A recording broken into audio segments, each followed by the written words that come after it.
Recording in progress.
o'clock, I would like to call to order Development and Service Committee for June the 28th, 2022.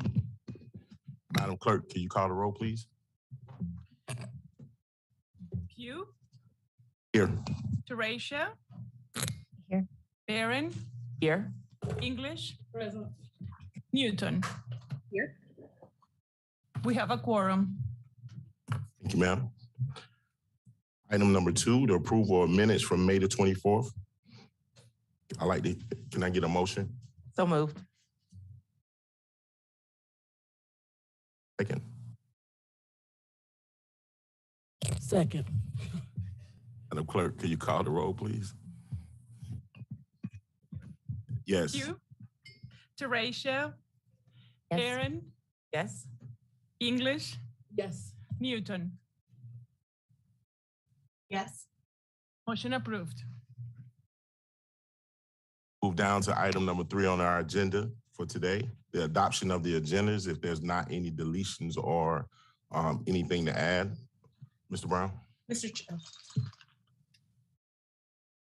No, sir, not for me, Mr. Chair. Ms. Newton, was that you asking to be recognized? Yes, Mr. Chair. Go ahead, ma'am. Thank you. I am not sure if we will be able to take action on this item today, but I would request that we move item 5A regarding the absentee landlord ordinance to items for action in the event that action is able to be taken. And if not, we can keep it in committee. Yes, ma'am. Items for, we move, what's that? One more thing. If I may, Mr. Chair. Yes, ma'am. I would like to ask if the clerk's office will just take a second look at the agenda. There were a couple of errors that I saw there in the packet, specifically to the agenda. So just to make sure that we present a document in excellence on the web once this meeting is over. All right. Mr. Malinowski, you're recognized. Thank you, Mr. Chair. I mean, it's your call to make. However, Ms. Newton's request, the agenda specifically states it is an item for discussion, and you may have a lot of people interested in that one, knowing it's for discussion only. They may be waiting till it comes up as an action item before they really chime in and follow it. So I kind of think that would be unfair to the residents. Our recommendation is that we keep this in committee. I'm fine with that. Okay, thank you, Ms. Newton. All right, Madam Clerk, can you call the roll for the adoption of the agenda as printed? Can you please repeat the motion? I have not received, who has motioned it? To approve. I'll make the motion. So I move to accept the agenda as printed, as well as taking into consideration, looking at revisions that may need to be made. Second. Have a motion and a second. Madam Clerk, can you call the roll, please? Pugh, Yes. Teratio, Yes. Barron, Yes? English, Yes. Newton. Yes. Motion approved. All right, thank you. All right, we move to item 4 on our agenda, item 4A. Is there a motion on the floor? Yes. Mr. Chair, may I be recognized? Yes, ma'am. So for item 4A, I'd like to make a motion to accept the Lower Richland Tourism Plan. Keeping in mind that we're accepting the plan, not necessarily all its budgetary items and things that go along with it, but the actual substance of the document. Second. English, you seconded? Yes, I did, sir. All right, discussion? Yes, I ma'am, just you wanna recognized. I'm sorry, may I be recognized? That's okay. I Go just ahead, want Ms. to English. echo what Ms. Barron said. This is a plan. It's a really good plan, and it's something that we can finally get our teeth in and see some progress in. So thank you all for that. Ready for Aaron, you recognize? Thank you, Mr. Chair. So I do want to just, as I stated in my motion, that we're very clear about that we are moving the actual plan itself forward. The plan is very detailed, it's massive, it's comprehensive, it's all those great words that we like. But there are some details, specific details, and what I'd like for us to see from the commission is to even look at some of those items that are listed there, to really prioritize those and then start to unroll them throughout the community. And given that the length of time that has passed since the original survey and information that was given, it may even be helpful to go back and revisit the Lower Richland community to ask some additional questions to make sure that this data is still relevant and still priorities for the community. Thank you. Aaron? Mr. Livingston, you recognize? I thought the action before the committee was whether or not to just simply invite the commission to present it to full council. I understand the commission they've already come before council to present their plan. they did, but we decided to keep it for a little longer. Iron out some of those details, and now we want to proceed with it. And that was one of the things that we talked. Ms. Newton, you recognize? Thank you. And my connection broke up a little, so I hope this isn't repetitive to what Ms. English was saying, but part of the goal of bringing the plan before council was to allow us to accept it in much the same way that Ms. Barron mentioned, where we're more accepting it conceptually, that we agree that the Lower Richland Tourism Plan is important and the priorities are important. And one of the questions that I was going to ask for staff is my understanding is that acceptance of this document, as Ms. Barron said, isn't, acceptance of these 5-year budget items per se, but rather accepting this plan as spiritual guidance that could be something that we could incorporate by addendum to our comprehensive plan, which would then allow the Conservation Commission and others to come back to us with priorities. So that was, I think, the end goal when this plan was brought for presentation to us. Thank you, ma'am. Any more discussion? Mr. Brown, you recognize? Mr. Chair, I believe there was a question from Ms. Newton or a clarification. So I would say that yes, according to the agenda packet, it's showing on page 11 for me, but there's a section there that says, at this time, it is requested that the committee for the Lower Richland Tourism Plan to council for consideration. Since the Lower Richland Tourism Plan is not a true regulatory document, the committee may recommend the council approve or accept it, but not adopt it. I think that speaks to what you all are talking about looking at the details of it and adopting each one of them, but rather accepting the plan as you have talked about from a conceptual level. So I hope that answers the question, Ms. Newton. If it does not, would you just please let me know, ma'am? Ms. Newton, you recognize?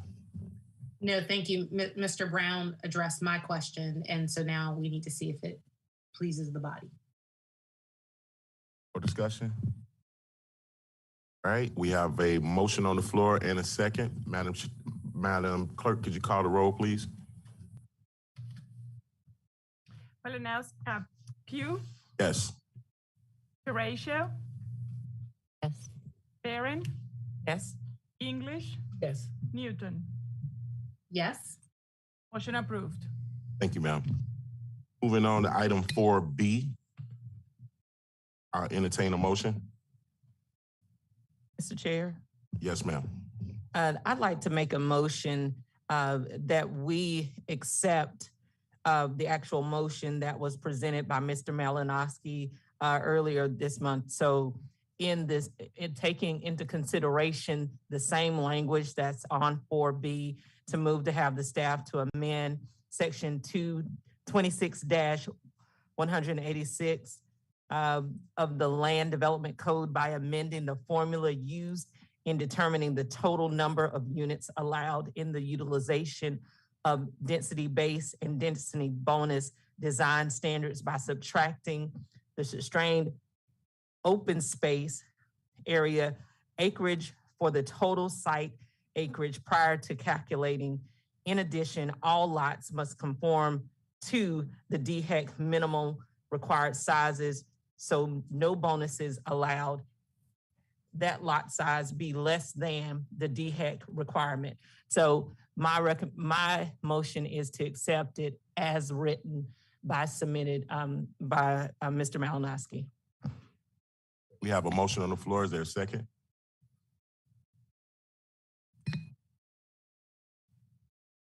I have questions about it, but I'll second it for discussion.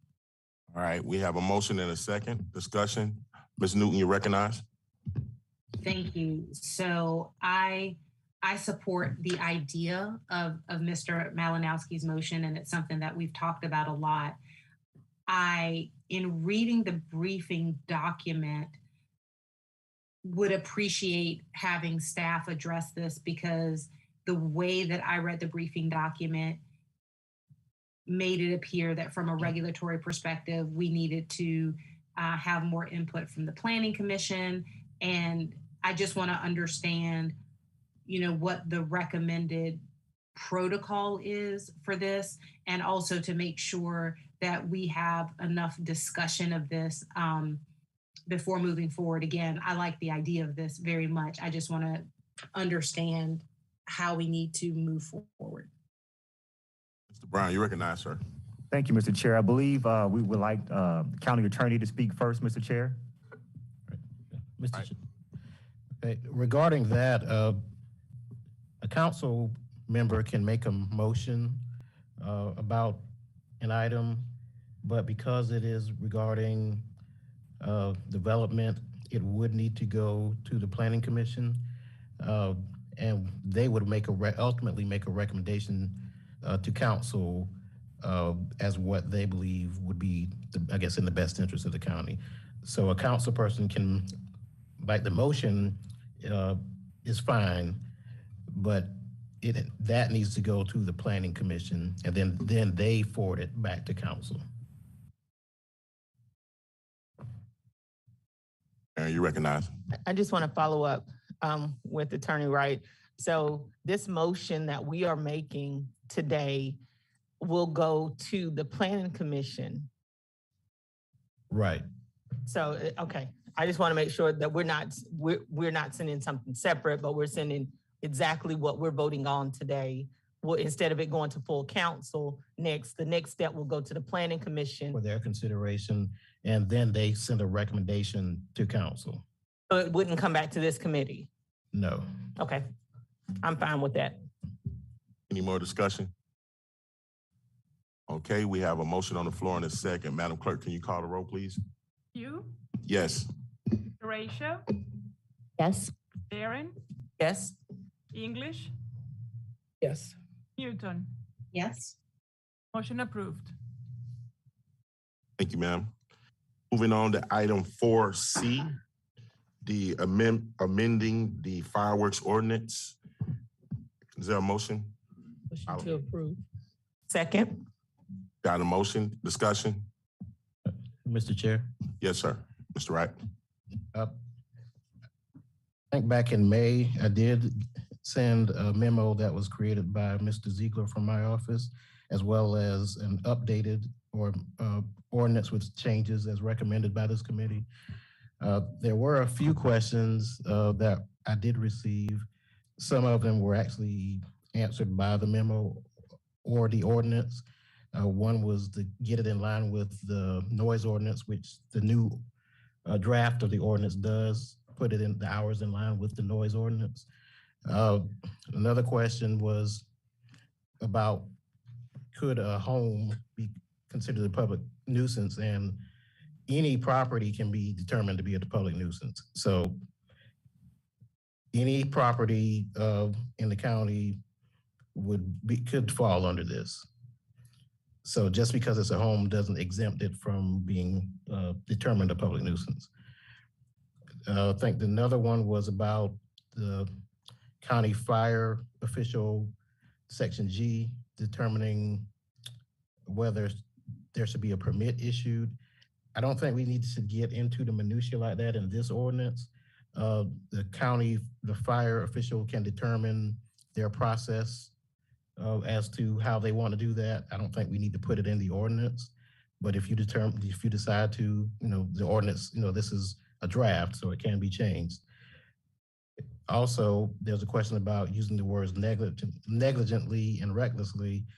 Those matters, it says in section C, it says it is unlawful to one negligently, recklessly, or intentionally. So it's any of those, either negligently, recklessly, or intentionally. So I think that covers it. So I don't think there's a problem, and I don't think we want to get so detailed that we define those words to make it unenforceable for law enforcement to deal with. And I think the final matter was about churches in section C4, about churches and schools and hospitals. You're not supposed to detonate or ignite within 600 feet. Those were used, church, hospital, and public school, is because I think what the model basically had those terms in it, and that those are just normal things where, whether it's fireworks or drugs or different things, those schools, churches, and hospitals are generally in those. So. Thank you, Mr. Wright. So yes, ma'am. Thank you, Mr. Chair. No, Attorney Wright, you were saying that the time is in reference to the noise ordinance. Is that correct? Yes, it was changed. It was changed to be in line with that. My question, and this, I guess this is just up for discussion, is that can we move that time up to like 8 o'clock instead of 10? That's just it can be whatever y'all decide. We were just asked to put it in line with the noise ordinance. So, right. Yes. What was the last revision for the noise ordinance? This was May 6th. Well, you're talking about for the noise ordinance? Yes, sir. I'm not sure when it was revised or when the newest version came out. I'm not sure, to be honest.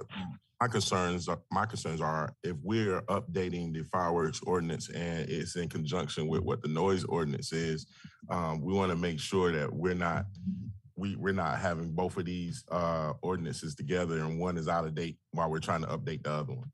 Okay. And apparently the noise ordinance was updated about 3 years ago. Thank you, sir. For discussion? Mr. Chair. Yes, ma'am. I'm sorry, Ms. Newton, you recognize? Thank you. Just a few questions to make sure that I'm clear. So it appears to be that the consequence of violating this ordinance is that you are declared a nuisance. Is that correct? No, not you, and a property after three violations could be determined to be a public nuisance. Not Okay. not an individual, but a property. Okay, so the property could be determined a nuisance, and then that is at the discretion of, The officer. okay, and then if it is declared a nuisance, what is the consequence of that?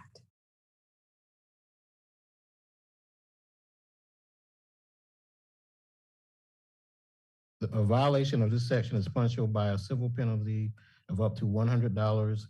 Each violation of this section may be punished as a separate offense.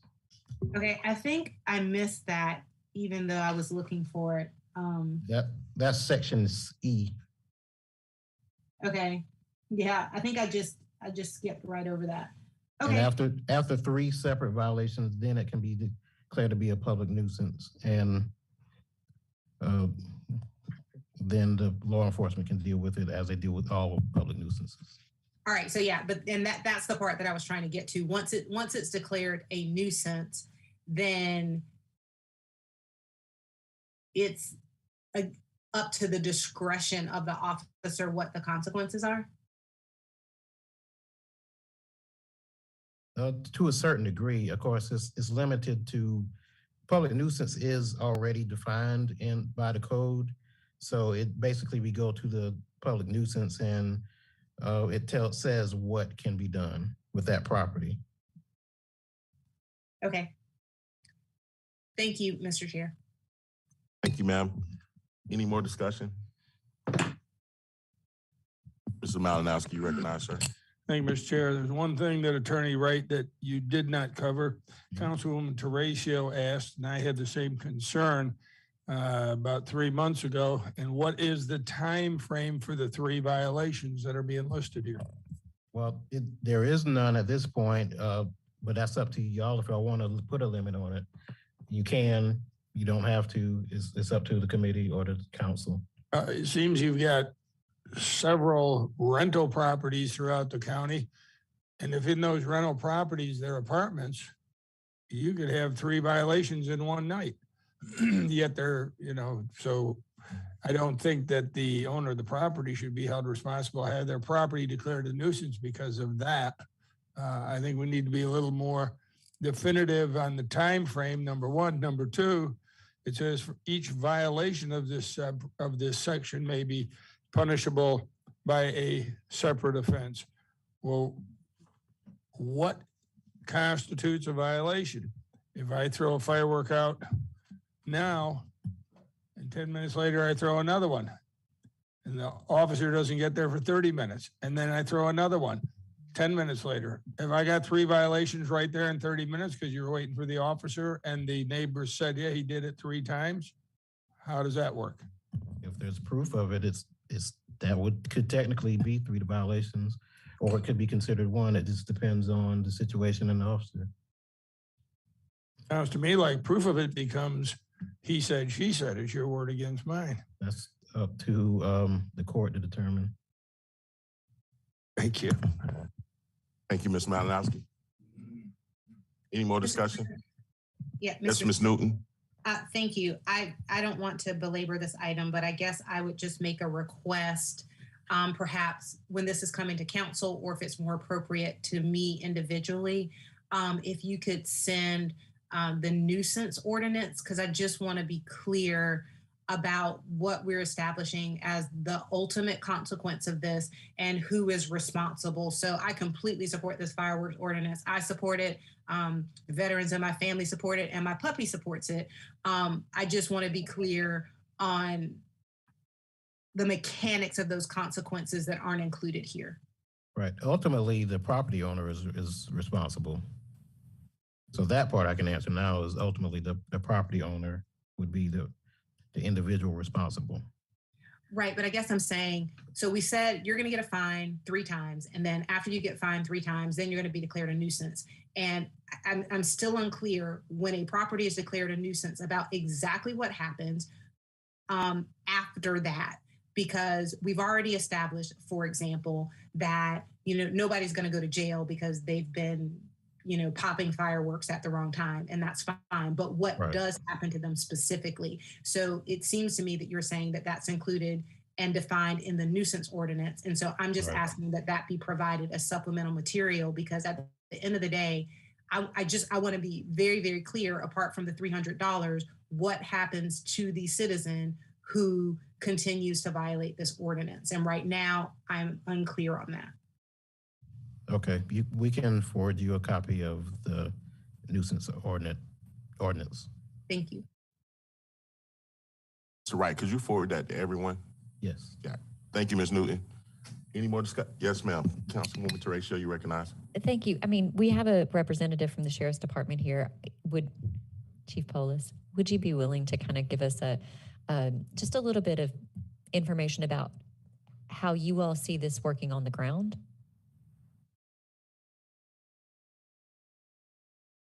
Is this on? All right, there. Good afternoon. Harry Polis with the Sheriff's Department. We would go out and basically document the incidents as they occurred and issue citations, civil penalties as necessary. But beyond that, we're not looking to put anybody in jail over fireworks. Is that it? Okay, thank you. More discussion? If not, ma'am, we have a motion and a second on the floor. Can you call the roll for a vote? You, Yes. Ratio, Yes. Barron, Yes. English, Newton. Yes. Motion approved. Thank you. I would just like to say, I'd like to thank Chief Polis and his team. When we decided that we needed to amend the ordinance, we made sure that we got with the Sheriff's Department and their legal department to make sure that we weren't giving them something that wasn't enforceable. So I like to thank them and our legal department and the people that's on this committee, because as I always say, it's very important that we protect our veterans. We live in a town where we have one of the largest military installations, and we have a lot of retired veterans that live here in Columbia, South Carolina, along with wonderful pet owners who go through turmoil every year. And I can imagine that I've already started getting phone calls about this upcoming weekend and fireworks. And so, you know, we got to make sure that we do what we're supposed to do for our citizens here in Richland County. Thank you. Ms. Barron, you're recognized. Thank you, Mr. Chair. So real quick, and I'll be the one to push the envelope just a little bit, but I would like to encourage anyone who's watching tonight or anyone that's here to, let's just kind of do a test run. July 4th is coming up. Let's do a test run, start this, because we know we're very prayerful that it's going to come out of full council as an enforceable ordinance at our next holiday. But, you know, as a spouse of a veteran and someone who suffers from PTSD, I think that it would do my heart well if the citizens in Blythewood would start practicing it. So look for my post, because I'm going to put it out there and encourage people to start now. Thank you. Right. We move on to item 4D. I will entertain a motion. Move to approve.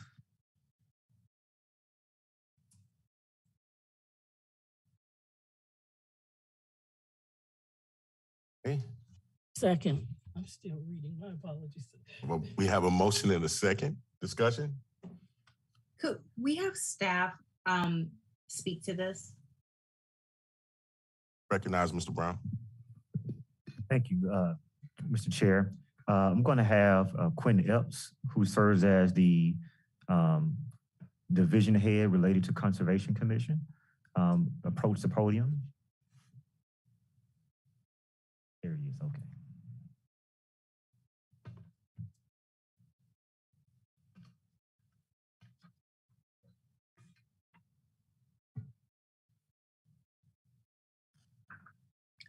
And Quinn, I'm sorry.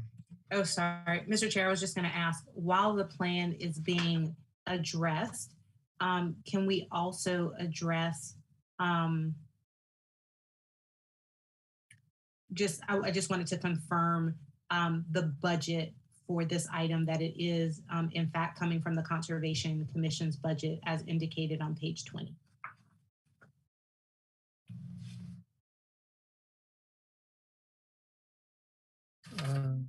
This is Quentin Epps from the Conservation Division. And I'll answer Ms. Newton's question first. This is coming from a project that is funded from H-tax dollars that was voted in about 2 or 3 years ago. It's called the Historic Corridor. I'm not sure if I've got page 20 on here or not. Hopefully it does not say that it's coming from. Thank you.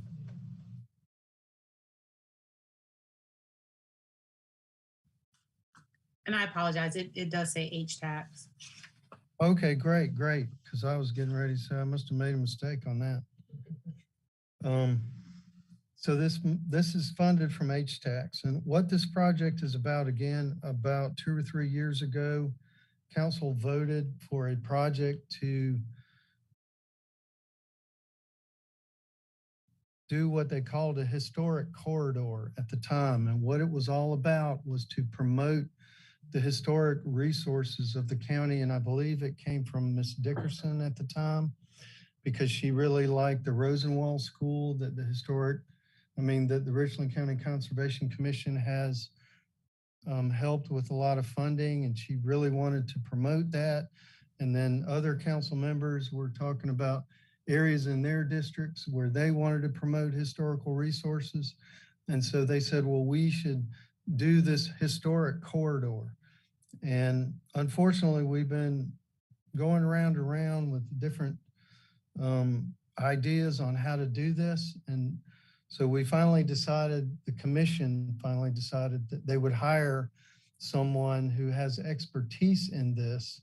And we did that by putting out a request for proposals to tell us what we should do to promote our historic resources.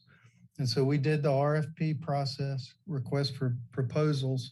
We came back with the vendors, and they had an evaluation committee, and they selected this vendor, which is Historic Columbia and SC, Experience SC.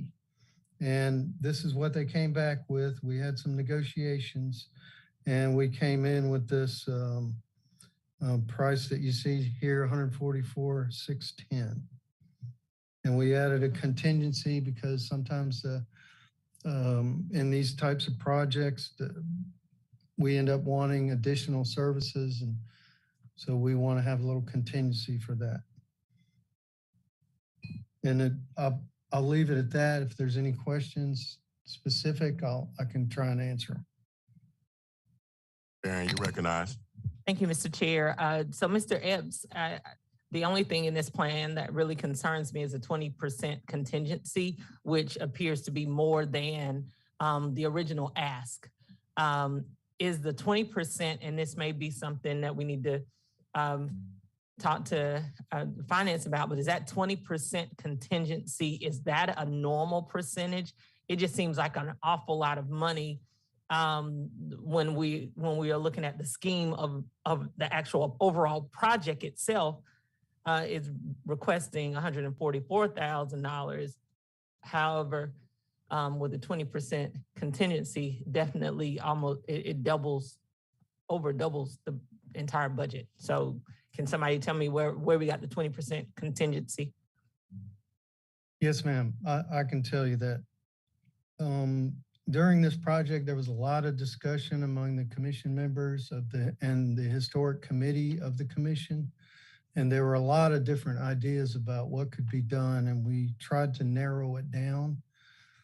And we did narrow it down quite a bit.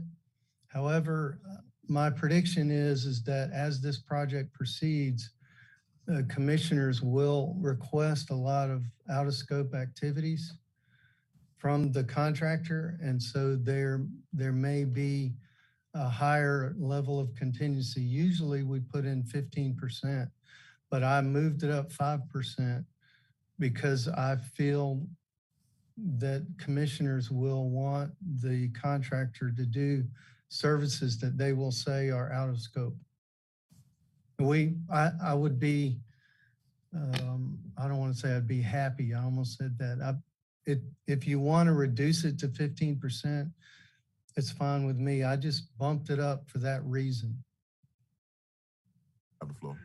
So your normal practice is a 15% contingency when requesting funds. And for a project like this, yes, ma'am. So, and this is based upon commissioners requesting things that are out of scope. And I'm gonna choose my words as carefully as I can. And I guess I'll use my son as the example. My son would prefer to drive a brand new, and you and I've had this conversation before, a brand new Dodge Charger, but instead he did not get a brand new Dodge Charger. So, you know, I think that we have to do a better job, especially in the financial times that we live in. We have to do a better job of stewarding over our projects and to make sure that if the scope of service is what has been clearly defined, then we stay in that scope of service. I want to see this done. You know, I'm a fan of history. And I definitely think that this would be a great project. But the only thing that gives me great pause in such a financial turbulent time right now is a 20%, even a 15% does challenge me somewhat. So much so that I'm trying to figure out how I can rework my motion at this point. Well, I would add that I should have said also that in I didn't say it because this type of project does not have concrete or steel, and that prices in these days and times are very volatile. That I could also say that. However, the reason that I put it at 20 was because there was so much discussion about the project from commissioners, and I anticipate that there will be requests for the contractor to do additional services that they will want to charge out of scope, and that makes it difficult for me in managing the project.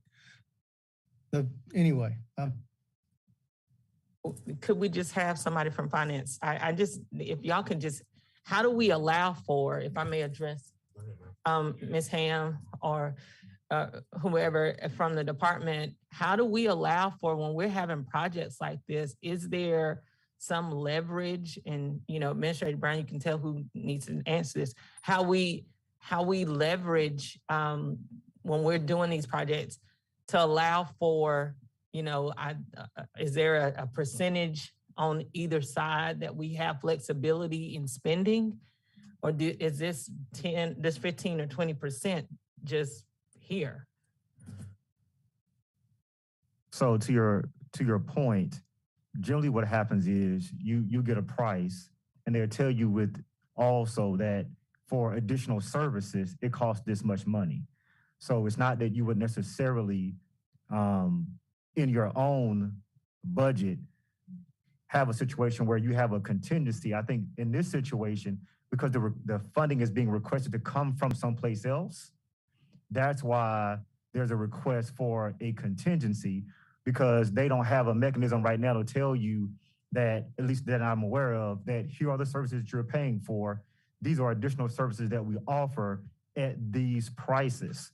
So they don't have a way right now of knowing whether or not, according to what he's saying, they're going to want anything additional because there's no list.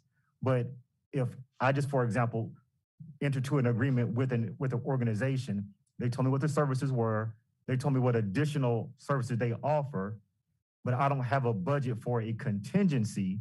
It's just a decision that I'm making based off the funds that I have access to. Here, they're trying to say, you give us this additional funds in case we want to do some more services. So right now, I think that makes it a little bit different in our conversation. So this is not like a road project or a project where you have varying material costs that could change. So it's a little bit different in terms of asking for a contingency in this particular type of scenario. Thank you, Mr. Brown. Mr. Malinowski, you recognize? Thank you, Mr. Chair. I agree with Ms. Barron in that these folks, whoever they are, need to be told, you have this dollar amount right here, $144,610. And there's a 15% contingency above that, which is only applicable to cost overruns due to materials. So y'all get together right now and figure out what you want to do for this $144,000. And don't plan on adding anything else afterward, because that's what we've been given as a directive. So I don't understand why you just can't do it that way. Thank you. Thank you. Any more discussion? Mr. Chair, Yes, ma'am. Ms. Newton, you recognize? sorry, quick question for staff, which is hypothetically, if we approved this as is written, and then that means that the commission wouldn't need to come back to us as long as it stayed under the 20% contingency? That they would just be able to go up to that cap without speaking to council? Yes, ma'am. Okay. Thank you, Ms. Newton. Ms. Barron, you recognize? Thank you, Mr. Chair. I'd like to either, let's see, I want to change my motion. I can do that, correct? Or do I need to amend my motion? It can be amended. Okay, so I want to amend my motion. And so my motion is that I would like to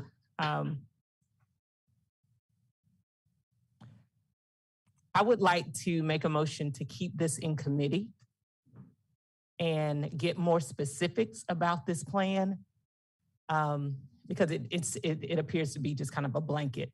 So that's going to be my motion. Heard the motion. Is there a second? I'll second it. Seconded by Ms. Newton. Discussion. Ms. Barron, you recognize? Thank you, Mr. Chair. So as we have this discussion, and as we have had discussions over the past months and really looking at being a fiscally sound engine here in Richland County, I would like to encourage the commission to get the details. I do feel like we are signing a blank check, and without any details, without any substance as to what is going to take place. And that's what I would like for the commission to bring back to this committee so that we can really be clear about what it is that we are approving. And if indeed that 15 or 20% contingency is necessary, then at that time, I'll be glad to support it. But right now, I just feel like I don't have enough details to move forward with it. Thank you, ma'am. Heard the motion and the second. Is there any more discussion? If not, Madam Clerk, call the roll. Yes. Ratio, Yes. Barron, Yes? English, Newton. Yes. Motion approved. Thank you, ma'am. That brings us to item number 5 on the agenda. Items for discussion. Item 5A. Ms. Newton, you recognize? Oh, thank you, Mr. Chair. I would like to have staff recognize to present what their recommendations are in terms of the absentee landlord ordinance. And then I'll go ahead and tell you what my question will be after that. Having read the briefing document, it appears that the recommendation addresses half of the problem, which is recognizing when there are problems at properties that are managed by absentee landlords. What I'm unclear on, and maybe this is a revision of earlier, is what the consequences or next steps after that are. So I appreciate information from staff.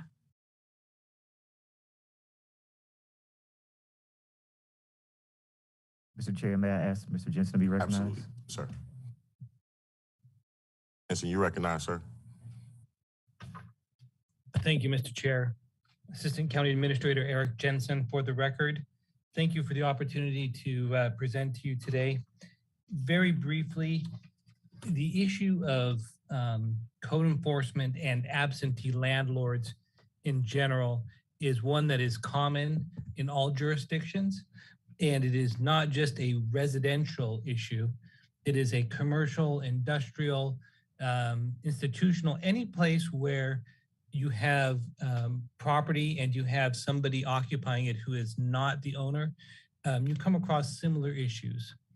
And as brief background, typically a property owner has what we would call a bundle of rights or a stick of rights, bundle of sticks, excuse me, that refers to the various different rights that you have when you own property. When you lease your property to somebody else, that person gets what's called a leasehold estate or a leasehold right, which means basically that they get certain things and the owner retains other rights. Now, every single lease is different. There is no identical lease. And so sometimes you have what you call a triple net lease, which in the commercial world generally means that the owner has no responsibilities or very limited responsibilities, and the tenant or the person holding the leasehold estate obtains or takes all those responsibilities upon him or herself. Then you have what we would call a full service lease, which is on the other end of the spectrum, which is where the property owner typically takes care of everything and the tenant just occupies the space. That's pretty much the only thing they do. And then you have everything in between. And so you will have instances where maybe the tenant is responsible for mowing the lawn and then the property owner is responsible for everything else. Then you may have cases where it could be anything. And because there are so many variations along this spectrum of ownership and rights and responsibilities, it is almost impossible for somebody in the code enforcement world to know who is responsible for what when something goes wrong. And so what's very frequent, and I've been doing this for 20 plus years now, managing code enforcement, is that a code enforcement officer will show up and will observe something that is amiss, a violation of some kind or some issue. Typically they're notified by another citizen, by an officer, by somebody. It's typically not though the county staff who finds these, it's somebody in the community who brings it to the county's attention or the city's attention. And so when they go out and they report back, they say, well, I saw this, this, this. Sometimes they will talk to somebody on site. Sometimes there will be nobody there. And so what happens then is that they have to write up a report and some kind of an enforcement action, whether it be a summons or a notice of violation or whatever it may be, and it has to go to somebody. The question always arises then, who is it? And sometimes the code enforcement officer will cite a person who they think it is, and it turns out that per the terms of the lease, that person is not responsible for that particular thing or something else. And then you get to court and then the judge says, well, why did you cite that person when they're not responsible for it? And I'm not going to name any names here, but we have an ongoing case now where that's happened, where our officers have cited somebody and then that person claims, well, I'm not the interested party in this, or I'm not the responsible party. It's really this other person, or it's this person. You cited my manager, and that manager doesn't have the authority over that particular item, or whatever. And then you get this shell game of who is responsible. And so part of setting up a strong code enforcement program is putting a mechanism in place that allows you to cite all of the potential parties so that when you get to court, you don't end up, again, with the judge throwing it out because you didn't cite the right person. So that's part of what I am proposing for here, is that we put in our code, and this is something that I have done in other jurisdictions upon the advice and with the assistance of other competent counsel who have helped me prepare this, or actually who have prepared it for me.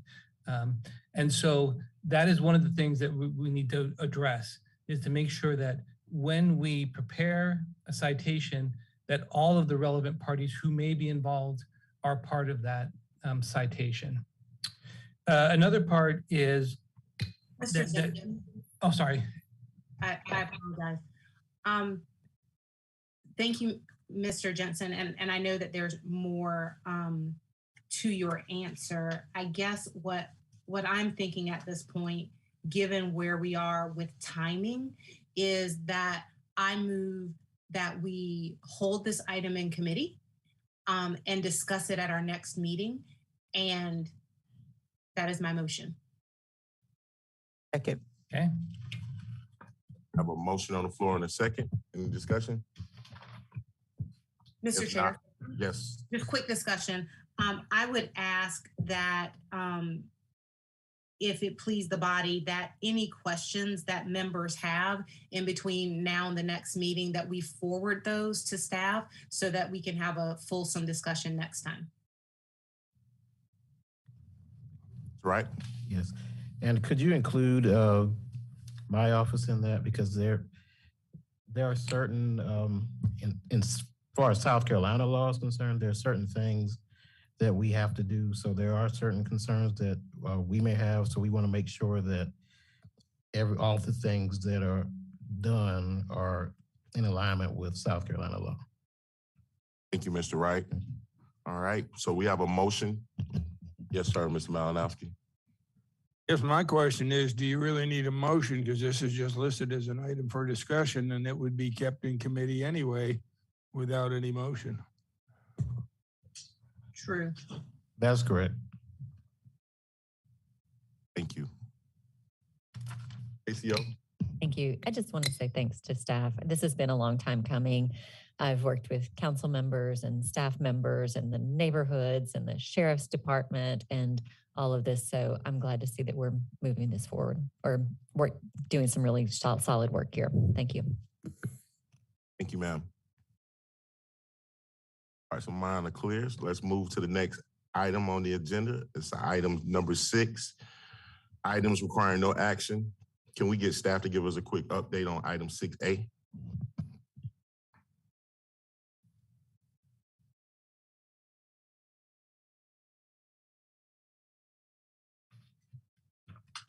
Mr. Chair, may I be recognized? Sure. Thank you. Again, ACA Jensen for the record. So this is very similar to the motion that was heard earlier regarding the proposal by Mr. Councilmember Malinowski regarding changes to the code. This is something that should, and actually is already being heard by the Planning Commission. We have taken this item to them. It is on their list of items for the 2021 and zoning map and LDC update. So they are actually discussing this. So whether, regardless of whether or not that process moves forward, it is something they are discussing, because this is really more applicable to the comprehensive plan. And when we update the comprehensive plan, should we be looking at these other related issues? And so Planning Commission is already, in brief, Planning Commission is already discussing this, and we anticipate that they will make a recommendation to council one way or another. Thank you. Want to have any questions? Let's move to item 6B. Mr. Brown, you recognize? Sure, I didn't know if Mr. Jensen was going to take that because it is CDBG related funds. Mr. Jensen, you recognize Go right again? ahead, sir. Yes, sir. Again, ACA Jensen for the record. Very briefly, we are working on this already. This is part of the 5-year consolidated action plan that will be coming before you shortly. So we will include that, or at least staff has already drafted that in the draft policy that will come before you. Thank you, Mr. Jensen. Any questions? All right. With all minds and hearts clear, let's move to the number 7 on the agenda, which is adjournment. Can I get a motion for adjournment? So moved. Second. Got a motion and a second. Madam Clerk, could you call the roll, please? Pugh, Yes. Derecho, Yes. Barron, Yes. English, Yes. Newton. Yes. Motion approved. And is adjourned.